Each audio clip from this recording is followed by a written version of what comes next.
नमस्कार दर्शकों, आप देख रहे हैं दूरदर्शन मध्य प्रदेश और आपका स्वागत करते हैं कार्यक्रम नमस्कार एमपी में। मैं हूं डॉक्टर तपस्या। दर्शकों, नमस्कार एमपी कार्यक्रम जो है सुबह 8 से 9 के बीच में हम आपके बीच में लेकर आते हैं, सोमवार से लेकर शुक्रवार तक। और हमारा कार्यक्रम सजीव फोन इन होता है। जी हाँ दर्शकों, क्योंकि हमारा कार्यक्रम सजीव फ़ोन इन है, यानी कि आप हमसे सीधे जुड़ सकते हैं टेलीफोन के माध्यम से। नंबर्स जो हैं समय समय पे हम टेलीविज़न स्क्रीन पर आपको दिखाते रहेंगे। और जो हमारा आज का विषय होगा जिस पे हम चर्चा करेंगे, उस चर्चा के आप भी हिस्सा बन सकते हैं, सवाल कर सकते हैं। जी हाँ, और इसी के साथ में मैं आपको बताना चाहती हूँ आज का जो विषय है वो बहुत ख़ास है। आज हम लोग बातचीत करेंगे मेरा पहला वोट देश के लिए। उस पे हम ज़रूर नज़र डालेंगे और हम अपने एक्सपर्ट से भी जोड़ेंगे, आपसे मिलवाएंगे। लेकिन उससे पहले नज़र डालते हैं आज की तिथि पर। आज की तिथि है विक्रम संवत 2080 शुक्ल पक्ष की द्वादशी है। दिन है गुरुवार, तारीख है 21 मार्च 2024। इसी के साथ में दर्शकों बहुत ही खास होता है इतिहास, क्योंकि जब भी हम उन पन्नों को पलटते हैं तो बहुत कुछ वो चीज़ें सामने आ जाती हैं जिसको हम कई बार पढ़ना या याद करना भूल जाते हैं। तो आइए नज़र डालते हैं हमारे अगले सेगमेंट इतिहास पर। आज ही के दिन अगर मैं बात करती हूँ, 1836 में कोलकाता में पहले सार्वजनिक पुस्तकालय की शुरुआत हुई थी और अब इसका नाम नेशनल लाइब्रेरी है। आज ही के दिन 1954 में पहले फिल्म फेयर पुरस्कार समारोह का भी आयोजन हुआ था। आज ही के दिन यानी कि 21 मार्च को 2008 की अगर मैं बात करती हूँ तो मारुति सुजुकी इंडिया लिमिटेड के पूर्व प्रबंध निदेशक जगदीश कट्टर को जेडी पवार और एसोसिएट फाउंडर अवार्ड से भी सम्मानित किया गया था। और इसी के साथ में 2008 वैज्ञानिकों ने शनि ग्रह के चंद्रमा टाइटन पर महासागर होने के नए साक्ष्य प्राप्त किए गए थे। ये कुछ खास चीज़ें थी जो हमने इतिहास में आपके बीच में पेश करी थी। लेकिन हम सब जानते हैं जो विचार होते हैं ना, बड़े ख़ास होते हैं। और मेरा बड़ा फेवरेट सेगमेंट होता है विचार, क्योंकि हम जैसा सोचते हैं वैसा ही हम चीज़ों को निर्माण करने लगते हैं और वैसे ही हमारे साथ में वो चीज़ें घटित होने लगती हैं। तो बहुत सोच समझ के अपने विचारों पर नियंत्रण करना चाहिए और बहुत सोच समझ के ही अपने विचार अपने मन में लाना चाहिए। तो आइए नज़र डालते हैं हमारे अगले सेगमेंट विचार पे। मदर टेरेसा कहते हैं, कल जा चुका है, कल अभी आया नहीं है, हमारे पास केवल आज है। चलिए शुरुआत करते हैं। बहुत से काम हम टाल देते हैं, कल करेंगे या कल ये हो गया, कल तो शायद कुछ होता ही नहीं है। जो कुछ है, आज ही में जीना है और हर काम आज ही करना है। कितना सुंदर विचार मदर टेरेसा जी ने दिया। लेकिन अगर मैं आपको बात करती हूँ मतदाता जागरूक अभियान की, तो मतदाता जागरूक अभियान को लेकर सभी लोग अपने लेवल पे कुछ ना कुछ कार्यक्रम कर रहे हैं। लेकिन मैं अगर आपको बात करती हूँ एक ऐसे गीत या कविता के बारे में, तो बहुत ख़ास हो जाता है, क्योंकि कविता के माध्यम से हम लोगों को ज़्यादा कनेक्ट कर पाते हैं, ज़्यादा जुड़ पाते हैं और मुझे लगता है जागरूक करने के लिए बहुत अच्छा माध्यम होता है। तो आइए नज़र डालते हैं इस खूबसूरत कविता के ऊपर।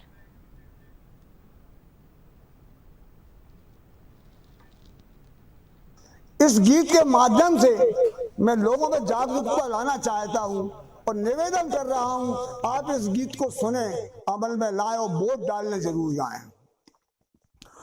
हर वोट कीमती है, हर वोट कीमती है, ये जान लीजिए। हर वोट कीमती है, ये जान लीजिए। चुनाव आ गया है, मतदान कीजिए। चुनाव आ गया है, मतदान कीजिए।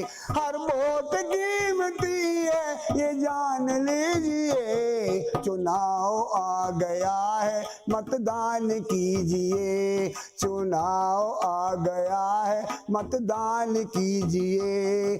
उत्सव है महादान का, उत्सव है महादान का, ये दान कीजिए। चुनाव आ गया है, मतदान कीजिए। चुनाव आ गया है, मतदान कीजिए।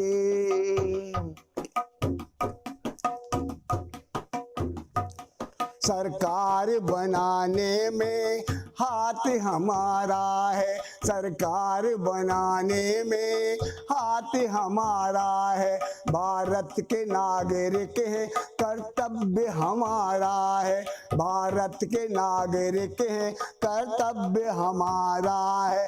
हकदार हैं हम इसके, हकदार हैं हम इसके, ये ध्यान दीजिए, हकदार हैं हम इसके, ये ध्यान दीजिए। चुनाव आ गया है मतदान कीजिए, चुनाव आ गया है मतदान कीजिए। हर वोट कीमती है ये जान लीजिए, चुनाव आ गया है मतदान कीजिए। कई पार्टियां आकर हमको लुभा रही, कई पार्टियां आकर हमको लुभा रही, सपनों के ऊपर सपने हमको दिखा रही, सपनों के ऊपर सपने हमको दिखा रही। जो मन को भाए उसका, जो मन को भाए उसका ऐलान कीजिए, जो मन को भाए उसका ऐलान कीजिए। चुनाव आ गया है मतदान कीजिए, चुनाव आ गया है मतदान कीजिए। हर वोट कीमती है जान लीजिए, चुनाव आ गया है मतदान कीजिए। तो दर्शकों, जगदीश सोनी जी ने जो कविता सुनाई है ना, मुझे लगता है कि इस कविता को सुनने के बाद में जो हम बात कर रहे हैं ना कि हमें जागरूकता अभियान की, वो पूरी तरीके से सार्थक होती नज़र आती है। और इसी के साथ में मैं आपको बताना चाहती हूँ कि जो युवा होते हैं ना, वो बहुत ज़्यादा एनर्जेटिक होते हैं, और जब वो मतदान केंद्र में मिलते हैं तो मुझे लगता है कि कई सारी पॉजिटिविटी वहीं पर आ जाती है और लोग जुड़ जाते हैं। तो आइए हम ऐसे युवाओं की प्रतिक्रिया भी जानते हैं कि उनका क्या सोचना है मतदाता को जागरूक करने के लिए, और इसके अलावा मतदान को लेकर, और वो खुद कितने जागरूक हैं, आइए ये भी जानते हैं। चाहे हो नर या हो नारी, मतदान देना है सभी की जिम्मेदारी। जय हिंद। मैं आयुषी सिन्हा, स्वयं सेवक, राष्ट्रीय सेवा योजना, बरकतुल्लाह विश्वविद्यालय भोपाल। यदि आपकी उम्र भी 18 वर्ष से अधिक है तो आइए देश के 18वें लोकसभा चुनाव में अपना योगदान दें। ध्यान रहे, नेता चुनते वक्त उनकी विकास एवं प्रगतिशील विचारधारा पर ध्यान दें, ना कि पैसे के लालच में आकर अपना मत यूं ही जाया कर दें। याद रखें, जागरूक मतदाता देश का भाग्य विधाता। जय हिंद। तो दर्शकों, कितनी अच्छी बात है कि जब युवा अपनी प्रतिक्रिया देते हैं और ये बताते हैं कि वो खुद जागरूक हैं और लोगों को भी जागरूक करें। और इसी के साथ में, जैसे कि हमारा विषय है मेरा पहला वोट देश के लिए, बहुत खास है। और हमारे जो मेहमान हैं आज पे जो हमने बातचीत करने वाले इस विषय पे, वो भी बहुत खास है। आइए हम जोड़ते हैं सीधे डॉक्टर सुरेंद्र शुक्ला जी से, जो कि राज्य निदेशक हैं नेहरू युवा केंद्र संगठन मध्य प्रदेश से। आइए सर, हम आपका स्वागत करते हैं हमारे कार्यक्रम में। और आइए, जिस तरीके से आज हम लोगों ने विषय चयन किया है मेरा पहला वोट देश के लिए, सबसे पहले तो मैं इसके अभियान के बारे में आपसे जानना चाहती हूँ। देखिए, मेरा पहला वोट देश के लिए, भारत निर्वाचन आयोग हमेशा नए नए प्रयोग करता है इस बात के लिए कि लोकतंत्र में कैसे नए लोगों की सहभागिता हो। उसको लेके इस बार निर्वाचन आयोग ने ये तय किया कि हम इसको इस मुहिम के तहत करें कि जो हमारे नए 18 साल के युवा हो रहे हैं या जो हो गए हैं, उनको इस बात की जानकारी होना चाहिए कि वो लोकतंत्र में उनकी कितनी सहभागिता महत्वपूर्ण है। और यही कारण है कि भारत निर्वाचन आयोग के निर्देशों पर सभी राज्यों में ये मेरा पहला वोट देश के नाम से एक मुहिम चलाई जाए और इसमें युवाओं को जोड़ा जाए। क्या बात है, उद्देश्य बड़ा नेक है। और इसमें अगर हम बात करते हैं लोगों को मतदान केंद्र तक लाने की, लेकिन उससे पहले से ज़रूरी होता है जागरूक करना। जी हाँ। और नेहरू युवा केंद्र संगठन सबसे पहले होता है जब युवाओं से जुड़ता है, उनको जागरूक करता है। उनकी जो संगठन में जो युवा होते हैं वो खुद भी बढ़ चढ़ के हिस्सा लेते हैं। तो अगर मैं बात करती हूँ नेहरू युवा केंद्र के उसमें, तो किस तरीके से आप लोग सभी युवाओं से मिलकर किस तरीके से उन्हें जागरूक कर रहे हैं? देखिए, सबसे पहले तो ये बता दें कि हमारे देश में नेहरू युवा केंद्र में जो युवाओं की सहभागिता की उम्र है वो है 15 से 29 साल की। तो पहले तो ये मान लीजिए कि वो 18 साल का वोटर हो, उसके पहले वो हमसे जुड़ चुका होता है। और जब वो हमसे जुड़ चुका होता है तो उसको बहुत सारी जानकारियां ऐसी मिलने लगती हैं जो देश के प्रति, समर्पण के प्रति, समाज सेवा के प्रति और कैरियर के प्रति उनको जानकारी मिलती रहती है। तो जब वो 18 साल का वोटर होता है तो उसके लिए इस बार से ये बहुत अच्छी तैयारी हमारी हुई। हमारे सारे वॉलंटियर्स और सब युवाओं से जो हमारे संपर्क में आते हैं, जिनका हम यूथ क्लब बनाते हैं या महिला मंडल बनाते हैं, उसमें इन सब की सहभागिता रहती है। तो उनको हम ये जागरूक करते हैं कि आप कैसे अपने आप को महत्वपूर्ण समझो, और जब आप समझोगे तो राष्ट्र के प्रति आपकी जिम्मेदारी होती है। तो निर्वाचन आयोग ने जब ये तय किया कि हमें पहला मतदान का करना है देश के प्रति, तो हमने युवाओं को इस बारे में जानकारी देना शुरू की कि एक्चुअली उनको ये पता चलना चाहिए कि कैसे राष्ट्र के संचालन में लोकतंत्र का महत्व है, उस महत्व को हम कैसे अपनी सहभागिता कर सकते हैं। तो जब हम सक्रियता से अपनी सहभागिता की जानकारी प्राप्त कर लेते हैं तो निश्चित रूप से उनको ये लगता है कि हमारा वोट जो है वो व्यक्ति को नहीं, देश के लिए समर्पित होता है, और वो बड़ा महत्वपूर्ण होता है। तो इसकी जानकारी के लिए हमारे सारे युवा वॉलंटियर्स जो हैं वो गांव-गांव में, अलग अलग यूथ क्लब में, सभाओं में चर्चा करके उनको जानकारी देते हैं और जागरूक करते हैं। जी बिल्कुल, आपने जैसे कि बताया कि जितने युवा हैं नेहरू युवा केंद्र के, वो सभी जो जिलों में हैं वो पहुंचकर वहाँ पे लोगों को, खासकर युवाओं को जागरूक करते हैं। उसमें कौन कौन सी एक्टिविटीज़ होती हैं वो हम ज़रूर जानेंगे, लेकिन दर्शकों मैं आपको बताना चाहती हूँ, मैंने पहले भी बताया हमारा कार्यक्रम सजीव फ़ोन इन है, यानी कि आप हमसे सीधे जुड़ सकते हैं और हमसे बातचीत कर सकते हैं। विषय भी बहुत खास है, हम चाहेंगे आप जुड़ें और बातचीत करें। और इसी के साथ में जैसे कि मैंने बताया कि एक्टिविटीज़ कौन कौन सी होती हैं, तो उन एक्टिविटीज़ के बारे में भी हम जानना चाहेंगे। आपको पता है सबसे सरल तरीका जो होता है गांव में या कहीं भी प्रचार प्रसार का, तो सबसे पहले होता है नारा लेखन का। तो उसके पहले हम सारे विद्यार्थियों, जो स्टूडेंट्स होते हैं या नॉन स्टूडेंट्स जो नहीं होते, गैर छात्र हैं, तो उनकी हम वर्कशॉप करते हैं और उनसे नारा लेखन प्रतियोगिता कराते हैं। क्या बात है। तो उससे नए नए नारे निकल के आते हैं। इसी तरह पेंटिंग प्रतियोगिता कराते हैं मतदाता जागरूकता के लिए कि मतदान के लिए कैसे लोग क्या सहभागिता करते हैं, और उसमें हम कुछ युवाओं को, बच्चों को पुरस्कार भी देते हैं। इससे उनमें एक उत्साह जागृत होता है। तो दीवार में नारा लेखन हो गया, रैली हो गई हमारी। अभी जैसे आपको बताएं कि निर्वाचन आयोग के निर्देश पर अभी हम लोगों ने पूरी जागरूकता में, पूरे अभी भी हमारा जो कार्यक्रम निरंतर स्वीप प्लान के अंतर्गत चल रहा है, उसमें नुक्कड़ नाटक हो रहे हैं, गुमटियों में बैठ के चर्चा हो रही है, युवाओं के साथ हम इसमें ग्रुप डिस्कशन करा रहे हैं, राष्ट्र के प्रति मतदान का क्या रोल रहेगा, क्यों रहेगा, कितना रहेगा, इस पर चर्चा हो रही है। हमारी अभी एक अड़ोस पड़ोस युवा संसद कार्यक्रम है जिसमें काफ़ी युवा मात्रा में भाग लेते हैं। उसमें हम लोग इस विषय को प्रमुखता से रखते हैं और वो इस पे चर्चा करते हैं कि मतदान का महत्व क्यों है, या लोकतंत्र में निर्वाचन का क्या महत्व है, इस पर चर्चा होती है। अभी जब आचार संहिता लगी तो हम लोगों ने सभी को ये निर्देश दिया कि जिला निर्वाचन अधिकारी से संपर्क करें और स्वीप प्लान में ज़्यादा से ज़्यादा जागरूक करें और ज़्यादा से ज़्यादा लोगों को जोड़ें। और ख़ास तौर से ऐसे मतदाता जो 18 साल के हो गए, वो बिल्कुल छूटना नहीं चाहिए। तो उनके लिए विशेष तौर पे हमारे अभियान चल रहे हैं।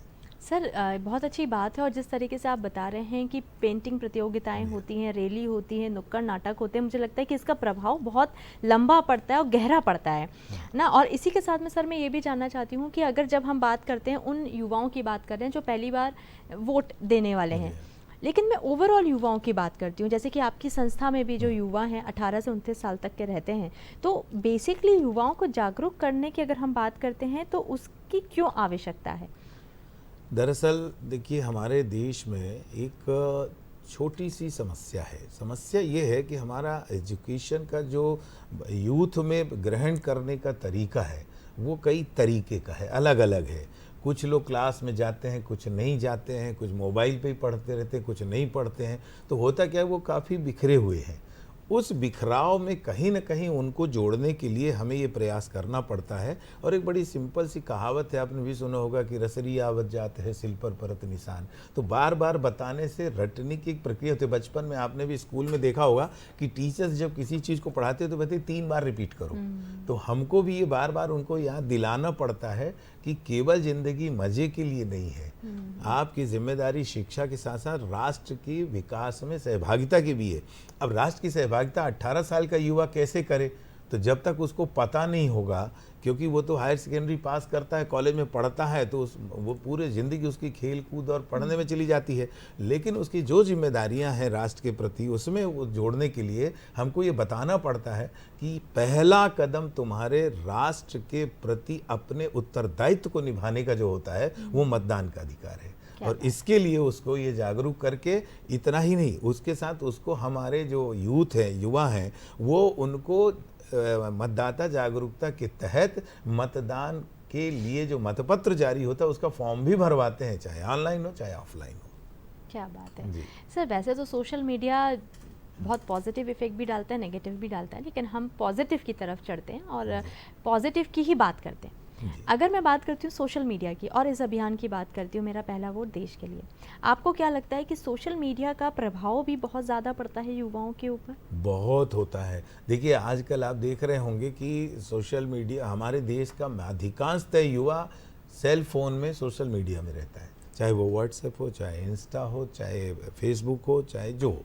तो कुल मिला के ये है कि जब वो वहाँ जाता है और जब कोई चीज़ देख रहा होता है और अगर उसमें बार बार कोई चीज़ रिपीट होती है, जैसे आप देखेंगे कि पर्यावरण को लेके हम लोगों ने, जब हमारे लोगों ने काम शुरू किया, युवाओं ने पॉलीथीन मुक्त देश बनाने के लिए, तो वो सोशल मीडिया पे इतना चलाया गया कि आज हमारे खुद के में आप देखेंगे कि बच्चा भी छोटा सा होता है तो अगर वो टॉफ़ी खाता है तो उसका रैपर अपनी जेब में डालता है या तो कचरादान में डालता है।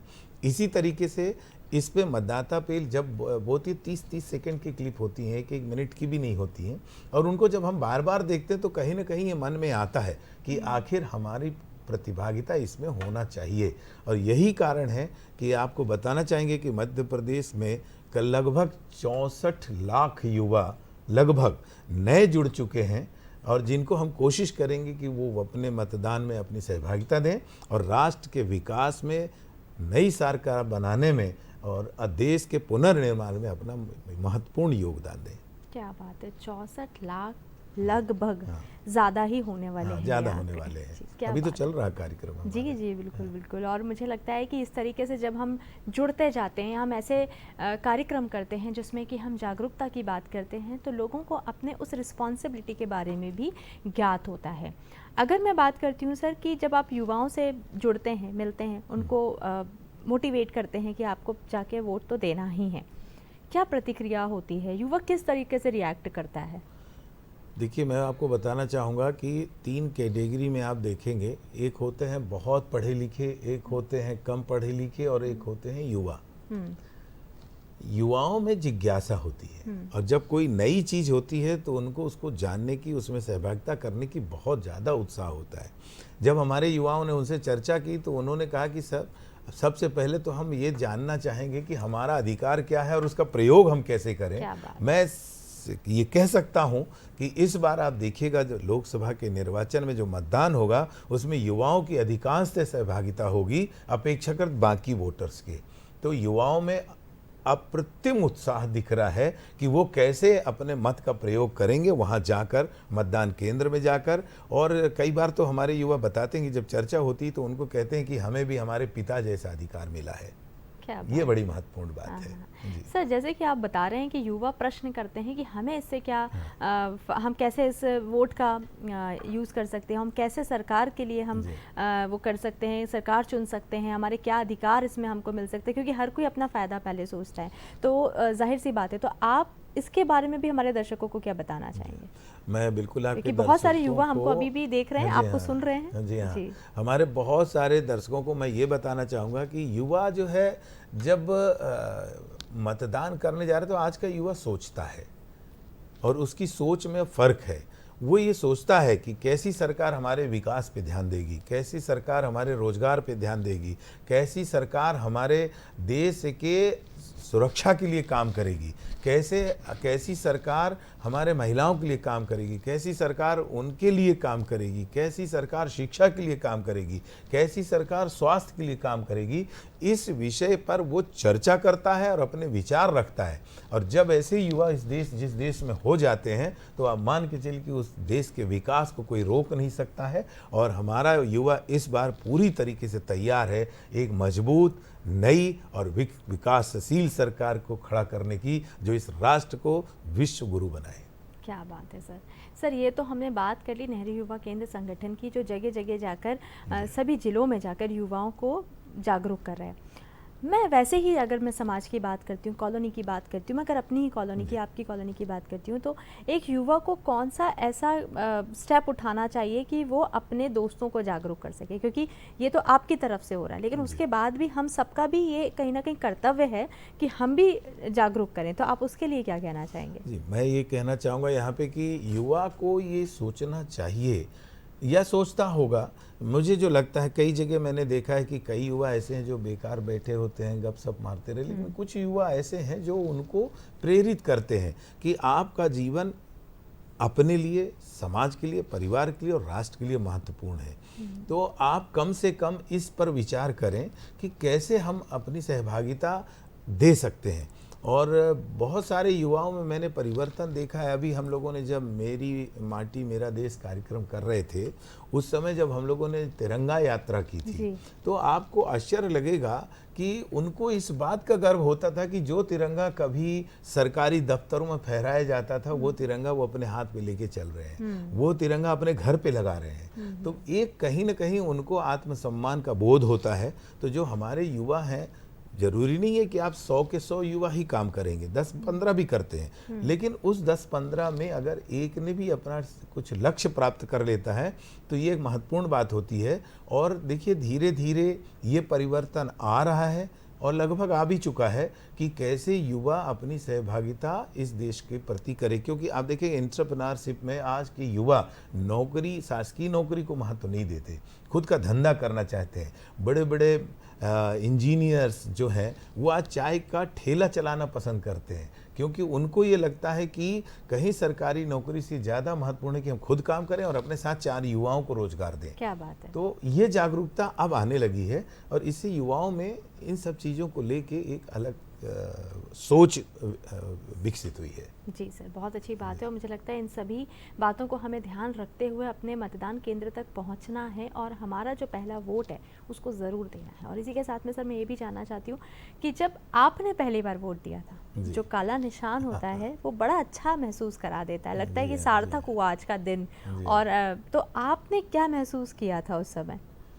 मैं गाँव में था, पहली बार वोट करने जाते, उससे तो हमारी 21 साल की उम्र होती थी वोट डालने की। तो जब से थोड़ी सी समझ आई तो ये लगा कि हमको ये अधिकार क्यों नहीं मिल रहा है। तो अब आप सोचो कि जब ये सोच लेते हैं कि नहीं मिल रहा अभी अधिकार, तो क्यों नहीं मिले। तो जब पहली बार हम वोट देने गए तो मैं थोड़ा सा लेट पहुंचा था वोट करने, तो करीब 60-70 लोगों की लाइन लगी थी। तो सबसे पीछे की लाइन में जब मैं खड़ा हुआ तो मुझे लग रहा था कि मैं कैसे कूद के आगे जाऊं, लाइन तोड़ के और वोट डालूं।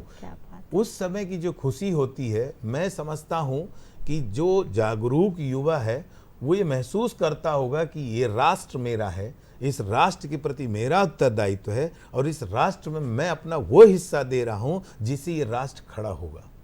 तो काला निशान तो आपको बताता है कि आप भारतीय हो। जी बिल्कुल। यहाँ पे सर, जैसे हम बात करें कि वो जो काला निशान है ना, वो सेंस ऑफ रिस्पॉन्सिबिलिटी युवाओं में दे देता है। हाँ, बिल्कुल देता है। रिस्पॉन्सिबिलिटी कहाँ कहाँ, कौन कौन से दायरे में? ठीक है, आपने एक वोट दिया, वो एक रिस्पॉन्सिबिलिटी है, लेकिन और भी क्या रिस्पॉन्सिबिलिटी है जिसके लिए अब आप हो चुके हो, तैयार हो चुके हो? देखिए, जब आपकी उम्र 18 हुई तो सबसे पहले तो ये जिम्मेदारी बन गई कि आप भारत के वैधानिक नागरिक हो गए, क्योंकि 18 साल के पहले आप जिम्मेदारी नहीं लेते हो, आप सिर्फ एक छात्र रहते हो, घर के बेटी रहते हो और उस समय ये लगता है कि सारे माँ बाप कर रहे हैं। जब आप मतदान करते हो ना, उस समय जब आप ये एहसास करते हो कि आप इस देश के नागरिक हो, तब आपकी जिम्मेदारी अपने आप समझ में आने लगती है कि अब हम हैं और हमें अपने पैरों पे अपने खड़ा होना है, अपने राष्ट्र के लिए खड़ा होना है, अपने लिए खड़ा होना है, परिवार के लिए, समाज के लिए। तो ये काला निशान केवल निर्वाचन का काला निशान नहीं है,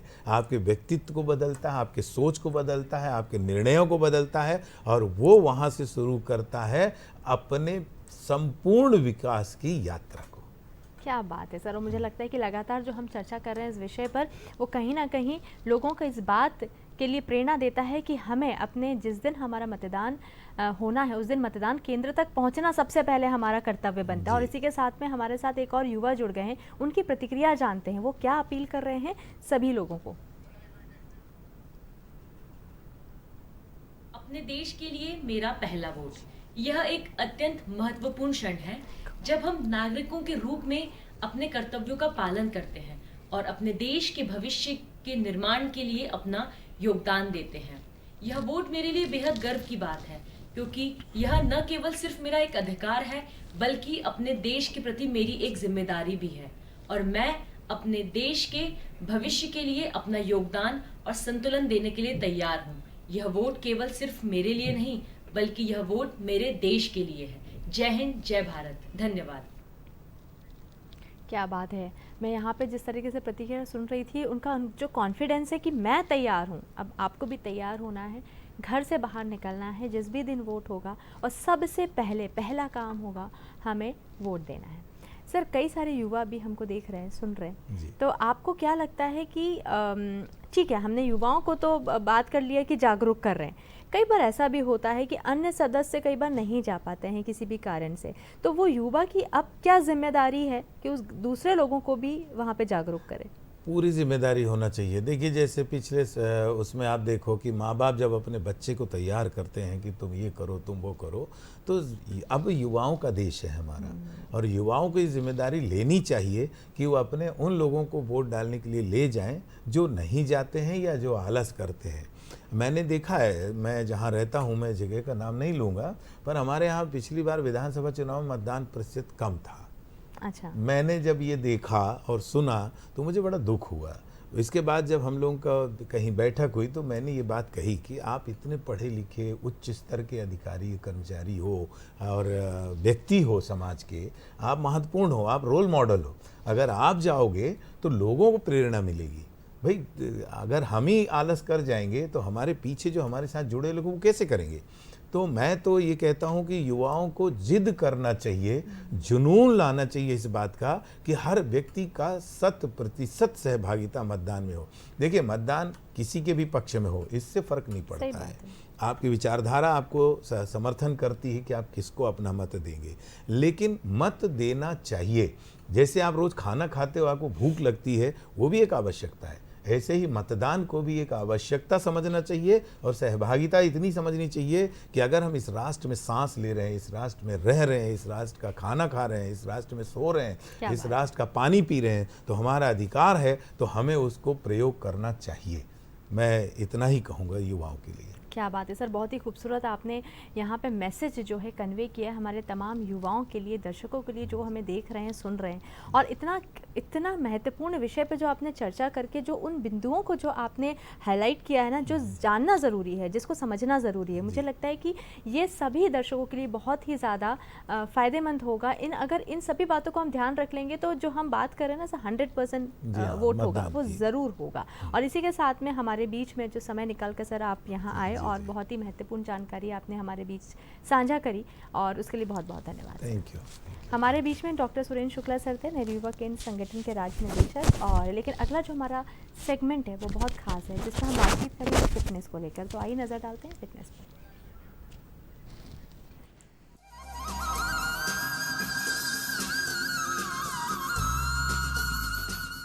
सर्वांगासन। सर्वांगासन करने के लिए सबसे पहले पीठ के बल लेट जाएं। सांस लेते हुए धीरे धीरे पैरों को 90 डिग्री तक सीधा करें। पेट की मसल्स को संकुचित करते हुए तथा भुजाओं का सहारा लेते हुए हिप्स को ऊपर उठाते हुए पैरों को सीधा कर लीजिए। कंधों पर शरीर का पूरा भार आ जाए, बैलेंस बन जाए, तब हाथों का सपोर्ट हटा दीजिए। इस स्थिति से वापस आने के लिए पहले दोनों हाथ हिप्स के पास रखें, धीरे से अपनी कमर को वापस लाएं फिर धीरे धीरे पैरों को नीचे लाएं।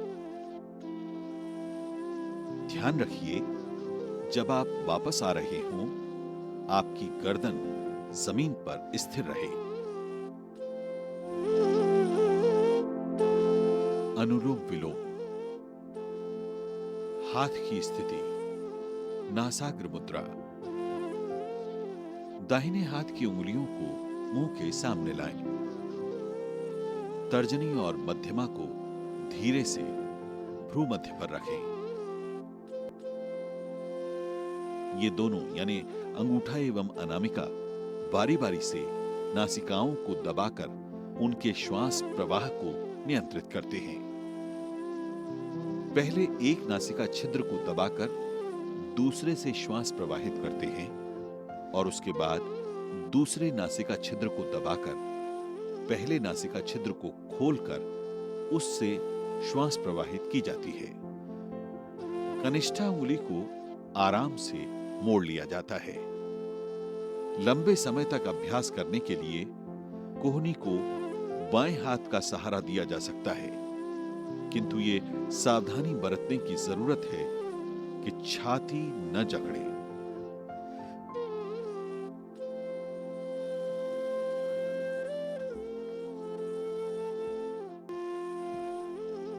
कपालभाति। कपालभाति के लिए आप सबसे पहले किसी ध्यान के आसन में बैठ जाएं। सर, गर्दन तथा पीठ को सीधा रखें।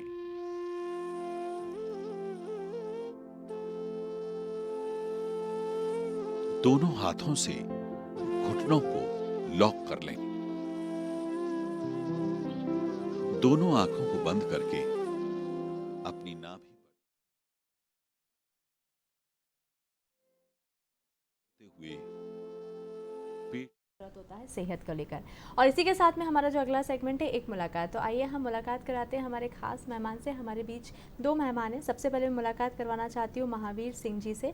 आप गीतकार हैं, शायर हैं, और इसी के साथ में हमारे बीच में है संजय बैनर्जी, पर्वतारोही हैं, मैराथन है और लेखक हैं। आप दोनों का ही स्वागत है सर हमारे कार्यक्रम में।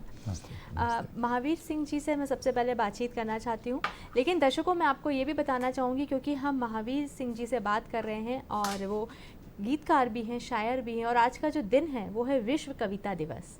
तो बहुत ही अच्छा मैं बोलूँगी कि यहाँ पे सहयोग बैठता है जिस पे हम आज आपसे बातचीत कर रहे हैं जी। सबसे पहले सर मैं आपसे जानना चाहती हूँ, आपकी जो जर्नी की शुरुआत हुई है वो कैसे हुई?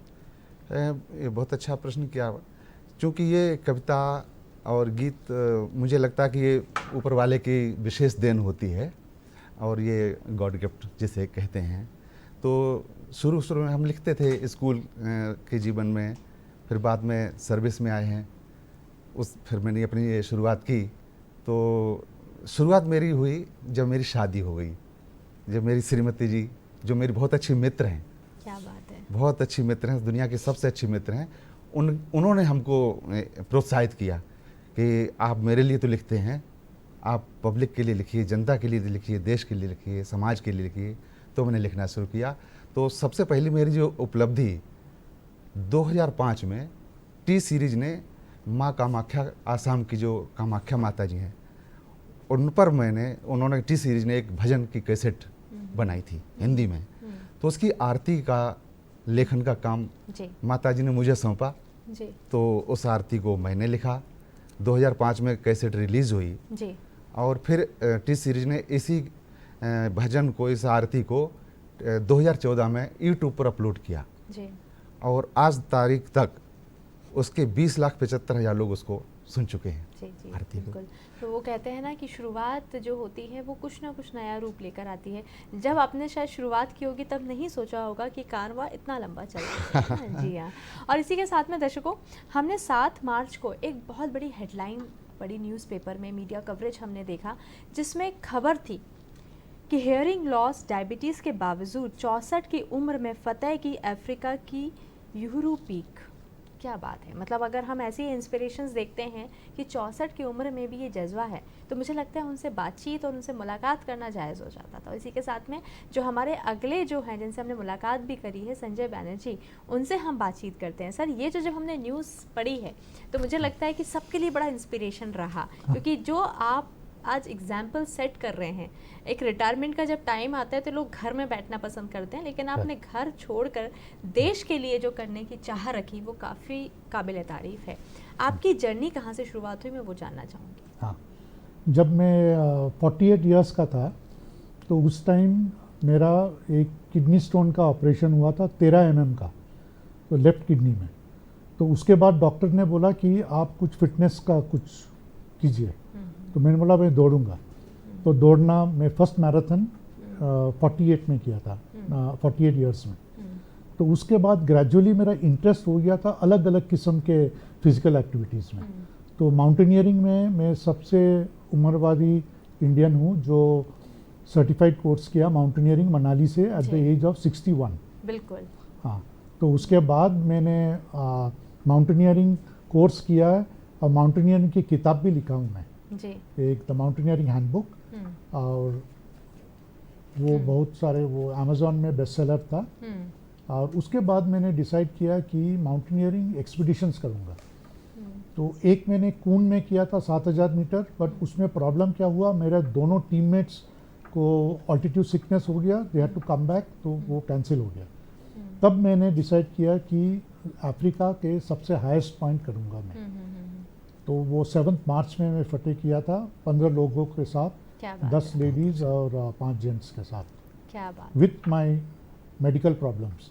क्या बात। मेरा मेडिकल प्रॉब्लम्स डायबिटीज़ भी है, अब हियरिंग लॉस भी है, और ऑकुलर हाइपरटेंशन है मेरा आंखों में। ये तीनों का मेडिसिन ऑइंटमेंट लेके मैंने फतेह किया।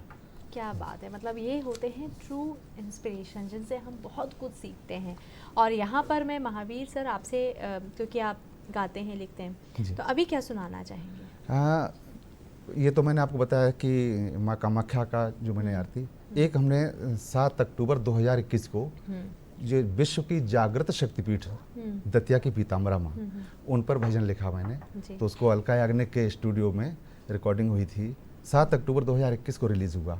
तो उसके 1,03,000 से ऊपर लोग सुन चुके हैं। क्या बात है। और पहली बार मैंने श्री कृष्ण भगवान और राधा जी के ऊपर एक भजन लिखा है, वो मैं बिल्कुल प्रस्तुत करूँगा कि कन्हैया तेरे चरणों में है अर्पण जिंदगी मेरी, कन्हैया तेरे चरणों में है अर्पण जिंदगी मेरी, तेरी हर खुशी में है कन्हैया हर खुशी मेरी, तेरी ही हर खुशी में है कन्हैया हर खुशी मेरी, कि तू बंशीधर मुरारी है सुदर्शन चक्रधारी है, जगत तेरा पुजारी पर तू राधा का पुजारी है, तुझे जो ना जपूं तो जिंदगी किस काम की मेरी, कन्हैया तेरे चरणों में है अर्पण जिंदगी मेरी, जिधर देखूं उधर कान्हा मुझे बस तू दिखाई दे, जपूं जब नाम कान्हा तो मुझे राधा सुनाई दे, जिधर देखूं उधर कान्हा मुझे बस तू दिखाई दे, जपूं जब नाम कान्हा तो मुझे राधा सुनाई दे, कभी कम हो न पाए तुझसे कान्हा आशिकी मेरी, कन्हैया तेरे चरणों में है अर्पण जिंदगी मेरी, तू जग में है निराला, तू जग में है निराला, काम भी तेरा निराला है, तेरा है हर तरफ जलवा तेरा ही बोलबाला है, मेरे कान्हा विदा कर दे, मेरे कान्हा विदा कर दे, कमी जो भी बची मेरी, कन्हैया तेरे चरणों में है अर्पण जिंदगी मेरी। और ये भजन का अंतिम बंद है कि मेरा मन है बहुत चंचल, मेरा मन है बहुत चंचल, ये तेरे नाम हो जाए, तुझे इतना जपूं मन मेरा कान्हा धाम हो जाए, क्या बात है जी, बिल्कुल। तुझे इतना जपूं मन मेरा कान्हा धाम हो जाए, मैं वृंदावन सा हो जाऊं, मैं वृंदावन सा हो जाऊं, तमन्ना है यही मेरी, कन्हैया तेरे चरणों में है अर्पण जिंदगी मेरी, तेरी ही हर खुशी में है कन्हैया हर खुशी में। बहुत सुंदर। और इसी के साथ में मैं संजय जी आपसे, क्योंकि आप लेखक भी हैं, आपने एक माउंटेनियरिंग पे एक किताब भी लिखी है। हाँ। ये किताब मैं दर्शकों को भी दिखाना चाहती हूँ। इस किताब के बारे में जानना चाहती हूँ कि आपको कहाँ से प्रेरणा मिली कि मुझे माउंटेनियरिंग पे एक किताब लिखनी है, ये मैं आपसे जानना चाहूँगी। हाँ, जब मैं कोर्स कर रहे थे तो मेरा काफ़ी कोलीग्स मुझको पूछा था कि हमको सिलेबाई नहीं है मेरा हमारे पास, हाँ। तो यदि आप ये किताब लिखते हो तो बेटर प्रिपरेशन होते हैं। स्टूडेंट्स क्या करते हैं, वो कोर्स में ज्वाइन करते हैं और पता नहीं चलता सिलेबाई क्या है, और ये रिटन मैटर भी नहीं होता है कि वो नोट्स लेना पड़ता है। तो इंस्ट्रक्टर नोट्स देते हैं और हम लिखते हैं नोट्स। तो उसके हिसाब से मैंने काफ़ी रिसर्च किया ये किताब में लिखने में, कि मैंने काफ़ी माउंटेनियरिंग इंस्टीट्यूट्स के वेबसाइट में जाके मटेरियल भी लिया हूँ और खुद अपने रिसर्च किया था, और उसके बाद मैंने लिखा है। और ये एक अप्रूव्ड सिलेबाई हो गया इंडियन माउंटेनियरिंग फाउंडेशन, तो नोडल एजेंसी है इंस्टीट्यूट्स का। 6 इंस्टीट्यूट है जिसमें ये कोर्स कर सकते हो, मनाली, दार्जिलिंग, उत्तरकाशी, गुलमर्ग, जी, बिल्कुल। ये सब जगह में। तो वो अप्रूवल है उनका, गवर्नमेंट का अप्रूवल है इसमें। जी, बहुत अच्छी बात है, क्योंकि लोगों के पास जब कंटेंट होगा तो समझना थोड़ा सा आसान हो जाता है। अच्छा सर, जब आपने ये, क्योंकि आपके काफ़ी सारे आपने बताया कि चैलेंजेस रहे हैं, हेयरिंग लॉस भी रहा, आपको डायबिटिक भी रहे हैं, ऑकुलर हाइपरटेंशन भी रहा है, तो ये सब चैलेंजेस के बाद जब आपने ये प्रस्ताव अपने घर में रखा कि मेरे को फतह करना है, माउंटेनिंग पे जाना है, तो क्या रिस्पॉन्स था, मतलब किस तरीके से उन्होंने रिस्पॉन्स किया? मेरा धर्मपत्नी तो बहुत मेरे लिए एक्चुअली शी इज़ अफ्रेड कि मेरा कुछ हो जाए और ये सब, बट कोर्स ऑफ टाइम मेरे वाइफ मेरे ऊपर कॉन्फिडेंस हो गया कि नहीं, कुछ नहीं होगा, कोई प्रॉब्लम नहीं है। तो वो था पहले इनिशियल उसका, इवन मेरा दौड़ने के बारे में कि आप 42 के भी ऊपर दौड़ रहा हूँ, बिकॉज मैंने 56 में 80 किलोमीटर्स किया था जैसलमेर रेगिस्तान में, डेजर्ट में, रेगिस्तान के में किया था जी। 12 घंटा लगा मुझको। 400 मीटर स्टेडियम पूरा रात भर 12 घंटा मैंने दौड़ा जी जी जी, वो किया। तो बेंगलोर में किया हूँ। तो वाइफ ने काफ़ी मेरे लिए, मैं तो एक चीज़ बताता हूँ सब दर्शकों को कि मैंने ये जो सब किया हूँ, चैलेंजेस किया, फतेह किया, ये मेरे एक औरत है मेरे पीछे, मेरा धर्मपत्नी है, उसके मतलब बिना सपोर्ट में नहीं कर पाता था। क्या बात, काफ़ी सपोर्ट किया मैंने जिंदगी में, पूरा सपोर्ट किया। जी जी जी, बहुत अच्छी बात है। और मुझे आप दोनों का ही ये सेम किस्सा है, दोनों का ही जो धर्मपत्नी है, एक अद्भुत साथ मिला है और सहयोग रहा है। और इसी के साथ में मैं सर आपसे, महावीर सर जी, आप अगला आप क्या पेश करना चाहेंगे, थोड़ा संक्षेप में हम चाहेंगे जी, आपकी बात को आगे बढ़ाता हूँ। धर्मपत्नी, समय थोड़ा सा कम है तो हम धर्मपत्नी क्या है कि देखिए, ये पत्नी ही नहीं होती है, ये ईश्वर का रूप है, मित्र हैं, पुत्री, पुत्र, ये सब हमारे जीवन को सुचारू रूप चले उसके सहयोगी हैं। हम मालिक नहीं हैं, हम इनके केयर टेकर हैं और ये हमारे जीवन के साथी हैं। तो इनके ऊपर ऐसा नहीं लगना चाहिए कि हमको अभिमान होना चाहिए, अरे हम पुरुष हैं वो पत्नी नहीं, वो भी बहुत बड़ी रचना है ईश्वर की। और उन्होंने हमारे जीवन को, मैं उनके अपनी पत्नी के ऊपर मैंने जो लिखा है, क्योंकि समय थोड़ा सा कम तो ये मैंने एक रचना में सुना देता हूँ कि मेरे जीवन साथी जैसा कोई नहीं संसार में, इतना सुंदर जीवन साथी मिला हमें उपहार में। क्या बात है। मेरी हर अभिलाषा पूरी करता है हरदम, जीवन धारा में सुख दुख की मिलकर चलते हम। खुशियाँ दिल पर लिख लेते हैं, रेत पे लिखते गम। खुशियाँ दिल पर लिख लेते हैं, रेत पे लिखते गम। लेकर हाथ में हाथ मीत का साथ हैं चलते हम। 7 सुरों की है झनकार, दिलबर के श्रृंगार में, इतना सुंदर जीवन साथी मिला हमें उपहार में। क्या बात है। मेरे साहस में अपना साहस भर देता है, जीवन के हर बोझ को हल्का कर देता है। जन्म जन्म के साथी हैं हम, साथ निभाएंगे, एक दूजे की खातिर हम दुनिया में आएंगे। मेरा तो हर पल है गुजरता, मेरा तो हर पल है गुजरता, दिलबर के ही प्यार में, इतना सुंदर जीवन साथी मिला हमें उपहार में। और ये रूप सुहाना इतना उसका, सुंदरता की खान है, मैं मशहूर हुआ उससे, मेरा वो सम्मान है। खुशबू गुलशन चांद सितारे हंसी में बसते हैं, खुशबू गुलशन चांद सितारे हंसी में बसते हैं। उसकी आँखों में चाहत के दरिया बहते हैं।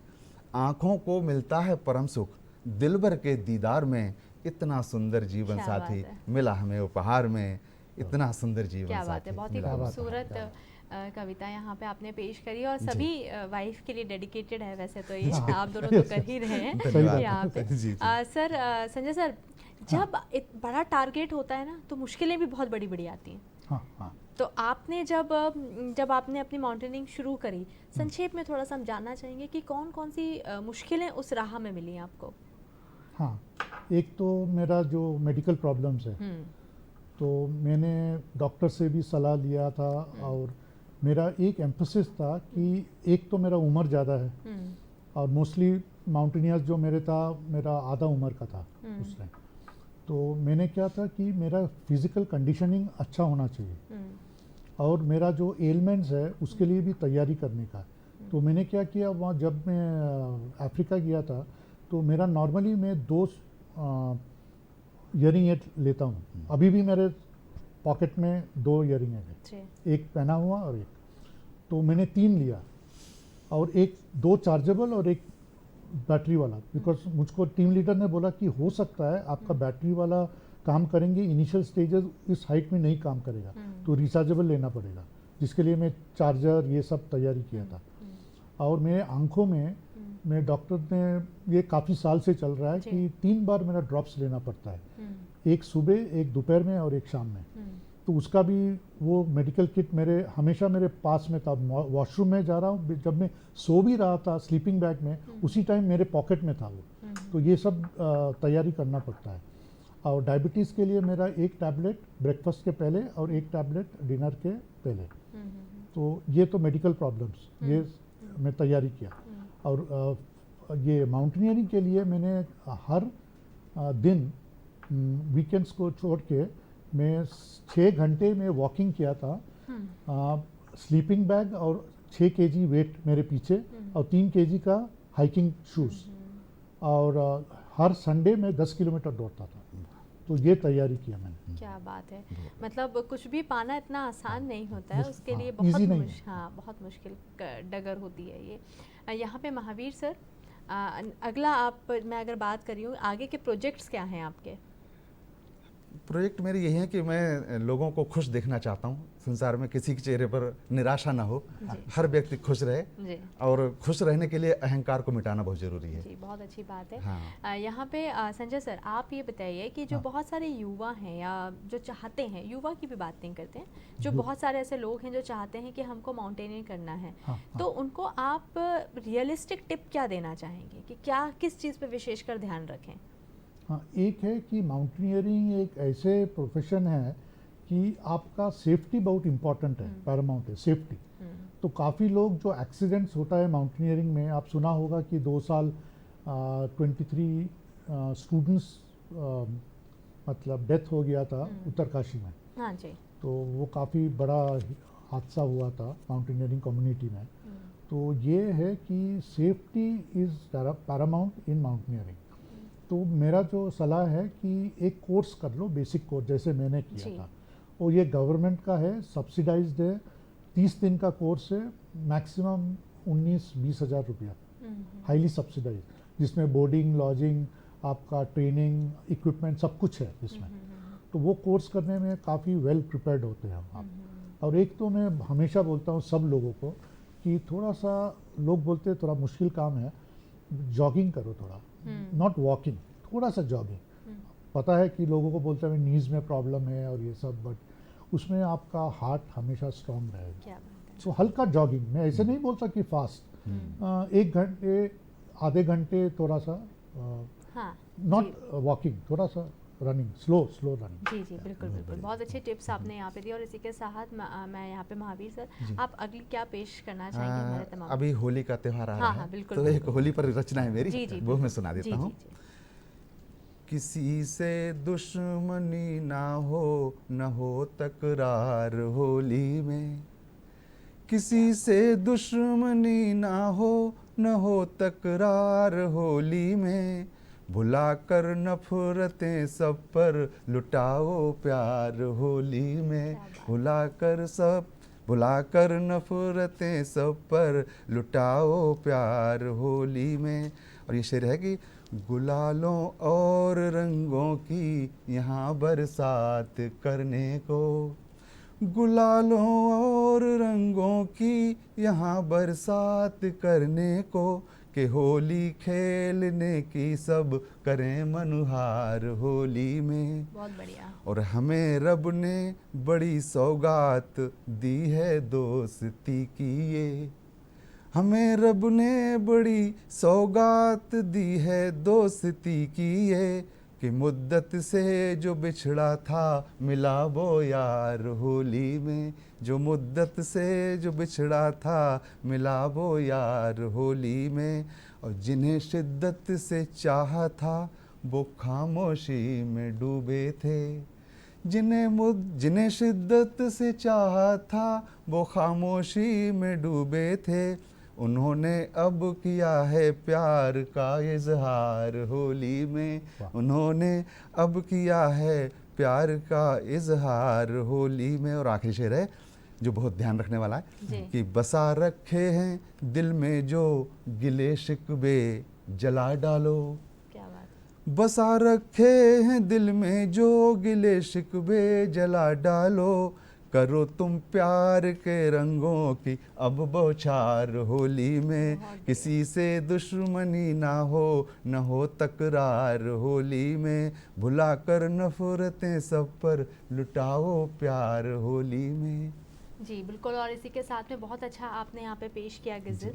यहाँ पे संजय बैनर्जी की क्रॉसिंग द फिनिश लाइन भी एक किताब उन्होंने लिखी है, क्योंकि आप मैराथन भी दौड़ते हैं, तो इसके अल्ट्रा लिए मैराथन भी दौड़ता हूँ, इसके ऊपर भी 42 के ऊपर भी दौड़ता हूँ। क्या बात है। तो मतलब यहाँ पर हमारे बीच में संजय जी जो कि मैराथन, पर्वतारोही, लेखक, मतलब बोलते हैं ना कि सारी प्रतिभाएं आपके अंदर हैं। और जो आपने एक बोला है ना कि रिटायरमेंट कुछ ये नहीं होता, age is just a number. आप जिस दिन चाहें उस दिन अपना नया लक्ष्य तय कर सकते हो और वहाँ पहुँच सकते हैं। और जिस तरीके से यहाँ पर महावीर जी ने अपने प्रोफेशन को, अपने पैशन को जो बैलेंस बनाया हुआ है, काबिल तारीफ़ है। और जिस तरीके से उन्होंने रचनाएँ लिखी हैं, यहाँ पे पेश करी हैं, वो भी बहुत ही खूबसूरत थी। और यहाँ पे समय निकाल कर आप दोनों आए, उसके लिए बहुत बहुत धन्यवाद। जी आपका धन्यवाद जी।